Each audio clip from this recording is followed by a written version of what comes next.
Audio Jungle.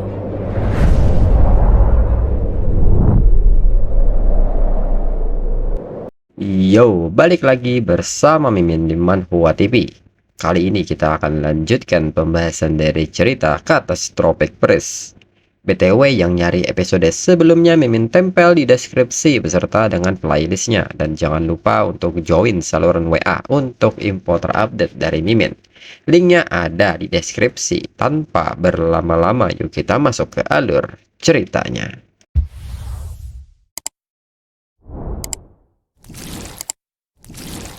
Disclaimer, mohon abaikan hal ini jika kalian sudah mengerti. Ini peringatan mengenai konten di channel ini.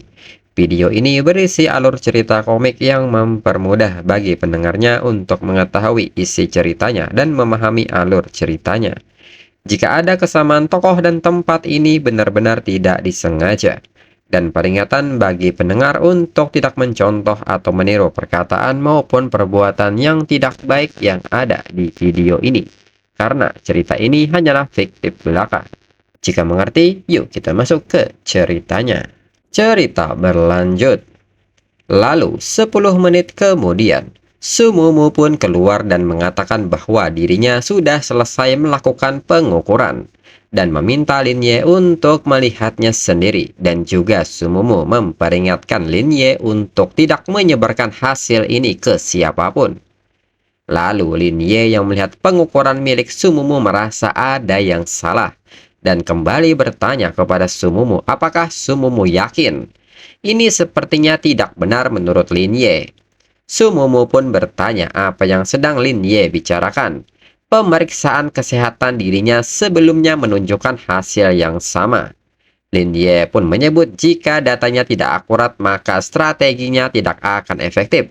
Namun melihat respon Sumumu yang tidak berkata apa-apa lagi, membuat Linye mengerti bahwa ini adalah data yang benar. Namun tiba-tiba Sumumu mengambil kertas itu dan mengubahnya dari ukuran 80C menjadi 80B. Melihat hal ini, Linye merasa bahwa ini ukuran yang tepat dan memukul Sumumu karena mencoba memberikan ukuran yang salah. Lalu Linye pun bertanya apakah Sumumu sudah bertanya kepada Baizi dan apa yang dibilang oleh Baizi. Sumumu pun menyebut bahwa Baizi menolak. Baizi bilang dirinya tidak bisa menyusahkan Linye dengan tugas menyusahkan yang menyita waktu dan tenaga. Linye telah memberinya begitu banyak item dan sumber daya bagus untuk mendapatkan sedikit uang dan poin statistik. Bagaimana dirinya bisa meminta lebih banyak lagi? Selain itu, Sumumu juga menyebut bahwa Baizi menjelaskan bahwa itu bukan alasan untuk menyembunyikan privasinya, atau karena menurutnya rumus statistik tidak berguna. Untuk membuktikannya, Baizi bahkan mengiriminya laporan medisnya sebagai tanda kepercayaannya kepada Linye. Linye pun tidak percaya ini. Jika itu orang lain menurut Linye, mereka hanya berusaha keras untuk mendapatkannya. Tapi mengenainya, Baizi benar-benar tidak ingin menyusahkan siapapun dan khawatir disalahpahami karena tidak mempercayai mereka. Tapi Linye menyebut sebagai rekan satu timnya, tak ada alasan untuk tidak membantunya. Terutama ketika Baizi memiliki bakat yang sangat kuat. Lalu ngomong-ngomong soal bakat, Sumumu ingin memberitahu Linye sesuatu. Sistem menunjukkan bahwa Bionic Tear setelah mempelajari skill yang disebut dengan Soul Summoning Bell, yang memungkinkan dia memanggil entitas roh untuk bertarung deminya, tapi tidak menentukan entitas apa yang akan dipanggil. Mendengar hal ini, Linye pun sangat kaget dan bertanya apa Bionic Tears juga bisa melakukan skill summoning. Apakah mereka menjalankan putaran pemanggilan tanpa batas? Namun Sumumu pun menyebut itu mustahil. Kali ini berbeda. Kemampuan The Soul Summoning Bell hanya dapat digunakan di dungeon. Tidak seperti Bionic Tears. Dia tidak bisa membawa roh ke dunia nyata. Ditambah lagi jika roh mati dia benar-benar akan mati. Sementara Bionic Tears bisa hidup kembali.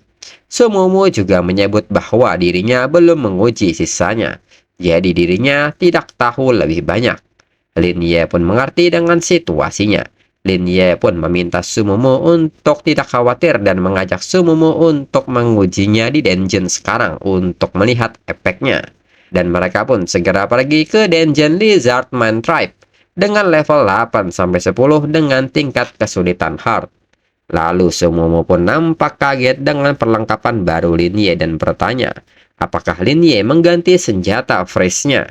Dia memiliki bentuk pedang sekarang. Lin Ye pun membenarkan hal itu dan Sumumu bisa mencobanya. Dan seketika, Lin Ye mengayunkan pedangnya ke arah Sumumu. Namun nyatanya bukannya health point Sumumu berkurang dan malah memiliki efek menambah health point. Namun Sumumu sendiri menyebut ini bukan apa-apa dan segera meminta Bionic Tears yang dipanggil oleh Sumumu sebagai Mumu kecil untuk menunjukkan apa yang Mumu kecil punya. Dan segera Sumumu mengaktifkan skill The Soul Summoning Bell. Dan seketika Mumu kecil memainkan loncengnya. Dan notifikasi mengatakan bahwa entitas roh tak dikenal telah mendengar panggilan tersebut. Dan membangun hubungan dengan dunia Mumu kecil. Dan mereka akan turun ke dungeon untuk bertarung demi Mumu kecil. Dan seketika sebuah fenomena muncul dan menghentakkan dungeon. Dan entitas roh yang datang adalah Great Tree Guardian dengan level 10. Adapun skill yang dimilikinya yaitu Shield Bash, Heaven Strike, Rifle Slash, Guard, dan Devoured Blow. Lin Ye yang memperhatikan ini menilai, padahal di rank Gold, sudah jelas itu adalah bos papan atas dengan statistik melebihi level God. Jika Sumumu naik level, dia bisa memanggil bos yang lebih kuat lagi yang sesuai dengan levelnya. Sepertinya The Soul Summoning Bells mirip dengan item pemanggil Master Spirit. Tetapi, seperti Master Spirit, dia bisa mati dan memiliki cooldown yang tinggi untuk pemanggilannya. Tapi bakat Mumu kecil ini memungkinkan dia memanggil bos besar tanpa batasan cooldown. Ini bisa dibilang adalah bakat tingkat semi-divine. Kemudian Lin Ye pun meminta Sumumu untuk mengujinya. Sumumu pun mengerti dan segera meminta Great Tree Guardian untuk memusnahkan Little Lizardman itu. Tree Guardian pun mengerti dan segera maju. Dan para Lizardman pun kini menunjukkan dirinya. Namun Tree Guardian hanya menganggap mereka sebagai semut dan segera melepaskan skill Heaven Strike. Skill ini menyalurkan kekuatan melalui Battle Axe, menyerang musuh dengan kerusakan fisik yang besar, menyebabkan gelombang kejut yang menghasilkan kerusakan percikan sekunder. Musuh yang terkena serangan pertama akan dipaksa ke dalam kondisi knockdown. Melihat hal ini, Lin Ye pun menilai bahwa serangan Heaven Strike ini mengingatkan dirinya pada skill yang dimiliki oleh King Goblin. Namun jangkauan serangannya jauh lebih luas dan damage-nya jauh lebih tinggi. Kemudian Lin Ye pun bertanya, bisakah dirinya mencoba bertarung melawannya?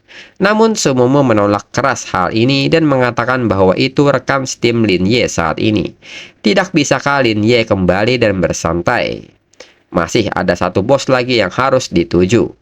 Kesempatan bagus untuk melihat seberapa mampu Tree Guardian bertarung sendirian. Lin Ye pun menyebut bahwa Sumumu salah paham, maksud dirinya adalah bertarung melawan Mumu kecil.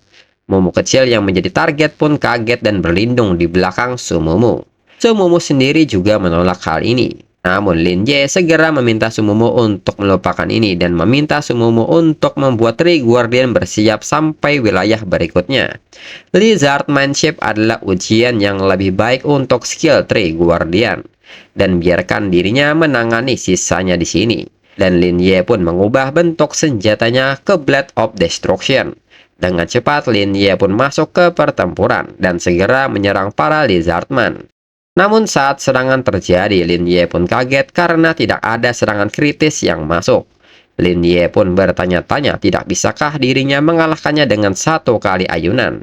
Dan kembali Lin Ye mengayunkan pedangnya hingga berhasil mengalahkan mereka. Sumumu yang melihat hal ini menyebut bahwa damage serangan dasar Lin Ye sangat tinggi. Di sisi lain, Lin Ye pun menilai bahwa sepertinya Spectral Moonset mendapat banyak bonus. Lin Ye biasa melakukan kerusakan jarak jauh dengan membalikan efek pada healing skill. Namun kelebihan dari Spectral Moonset adalah semakin tinggi kecepatan serangan maka semakin baik pula bonusnya. Tentu saja, hanya untuk monster biasa. Adapun sesuatu seperti Angelic Ghost yang mengabaikan kerusakan fisik sepenuhnya, dirinya harus mengendalikan skill pembalik yang mengabaikan pertahanan untuk mengalahkan musuh yang kuat dengan cepat. Lalu Lin Ye pun kini menggunakan Moment of Silent Destruction untuk memberikan serangan skala besar, hingga kelompok Lizardmen berhasil dihancurkan. Sumumu yang melihat hal ini tidak menyangka Lin Ye semakin menjadi lebih kuat. Sumumu pun merasa tidak bisa ketinggalan. Lalu Momo kecil pun mulai bergerak serta mengajak Three Guardian untuk menghancurkan semua musuh bersamanya. Lin Ye pun mempersilahkan mereka untuk pamer, dan dirinya akan fokus pada penyembuhan. Dan Lin Ye pun mengubah bentuk pedangnya ke Blade of Salvation. Dengan ini, Lin Ye pun ingin melihat kekuatan dari Mount Shadow di antara celah-celah dan gabungan dari Ocean and Moon. Lalu notifikasi pun mengatakan bahwa mereka telah tiba di suku Lizardman. 300 prajurit Lizardman akan melawan mereka sampai mati untuk membela suku dan pemimpinnya. Sumumu yang mengetahui hal ini pun kaget karena ada 300 Lizardman Guard dengan level 10. Mereka harus memberikan kerusakan yang cukup besar. Lin Ye pun menyebut bahwa dirinya yang akan menangani soal penyembuhan. Dirinya akan menjaga Three Guardian untuk tetap hidup. Momo kecil pun segera meminta Three Guardian untuk bergegas menuju tembok dan menghancurkannya. Dan seketika Three Guardian memasuki mode pengisian dan mempercepat gerakannya hingga menghancurkan tembok dinding dan barisan Lizardman Guard. Di saat yang sama, Sumumu dan Momo kecil juga mulai menggunakan magic spell mereka. Di sisi lain, Lin Ye mengubah bentuk senjatanya ke Moon Shadow Form dan membantu penyerangan. Menurut Lin Ye, menjadi kebal terhadap semua damage selama 3 detik dan mendapatkan peningkatan kecepatan gerakan. Namun bergerak ratusan meter setelah casting dalam sekejap itu adalah skill magic yang melindungi sekaligus menyerang. Lalu Lin Ye pun mensummon Illusionary Moon Jellyfish yang mampu menghilangkan semua debuff pada Lin Ye dan target Lin Ye. Lalu di saat yang sama Moon Jellyfish juga dapat mengumpulkan kekuatan bulan, sehingga Lin Ye dan target memulihkan 521 health point setiap setengah detik. Berlangsung selama 15 detik dan Three Guardian sendiri tidak menyangka akan menerima efek ini. Lalu, di depan mereka saat ini, Leatherman Chief Lizardman pun muncul. Segera, Mumu kecil meminta Three Guardian untuk bertarung dengan semua yang Three Guardian miliki. Tunjukkan pada mereka kemampuan Three Guardian yang sebenarnya. Dan segera, Three Guardian menghempaskan mereka dengan skill Desperate Blow. Menurut Lin Ye, Bionic Tears bersifat hidup dan tidak memerlukan instruksi tambahan dari Sumumu. Dan Three Guardian mendengarkan Momo kecil, dan hanya Momo kecil yang bisa memberikan instruksi.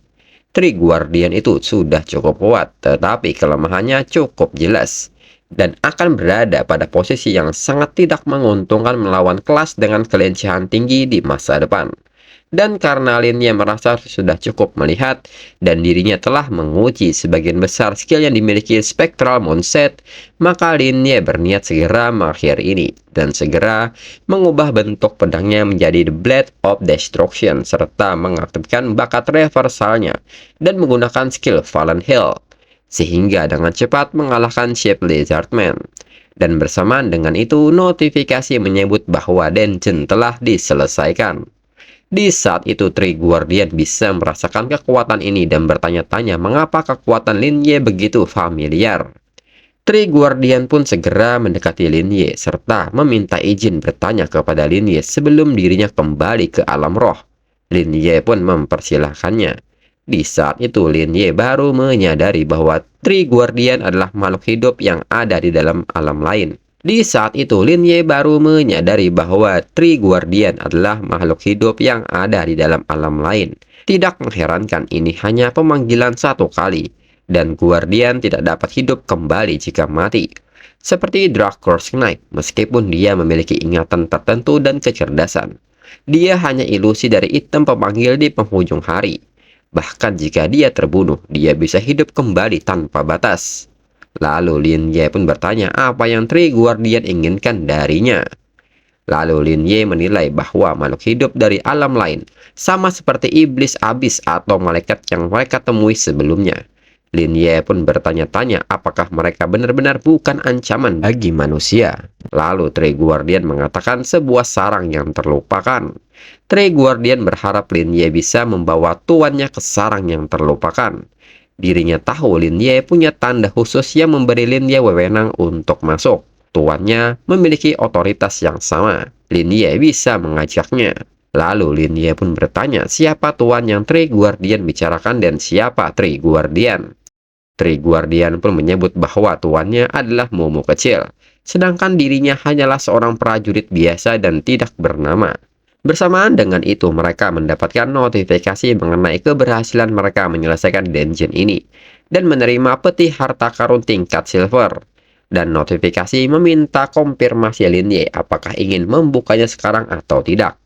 Lalu Lin Ye pun mengatakan bahwa dirinya perlu memeriksa sesuatu terlebih dahulu sebelum menghubungi Tree Guardian kembali tentang apa yang Tree Guardian tanyakan.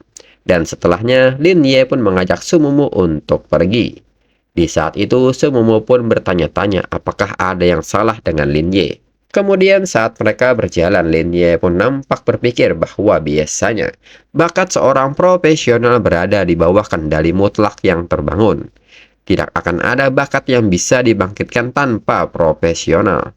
Membangkitkan bakat adalah cara seorang profesional menjadi lebih kuat. Karena seorang talenta dan seorang profesi pada dasarnya adalah sebuah hubungan simbiosis. Sebuah talenta akan hilang begitu profesinya mati, terlepas dari seberapa kuatnya. Bahkan makhluk yang dipanggil dengan kecerdasan pun akan tahu melindungi tuannya sendiri. Namun Bionecters dapat memanggil makhluk dari alam lain dan menjadi tuannya.